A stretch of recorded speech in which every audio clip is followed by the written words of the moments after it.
இது ஏதாவது சொன்னா இத நீ கேளு. ரைட்டு தப்பு எது சொன்னாலும் உன் மனசு சொன்னதை கேளு. அப்போ நான் என் மனசு சொன்னதை கேட்டிருக்கலன்னா நீ இந்த உலகத்துல பிறந்திருக்க மாட்டேன். புரியுதா? கொஞ்சம் டிஸ்டன்ஸ் தான்.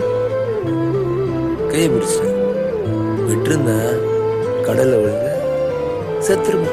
அப்புறம் நான் கல்யாணம் பண்ணிக்கிறேன் ஹீரோவாய்.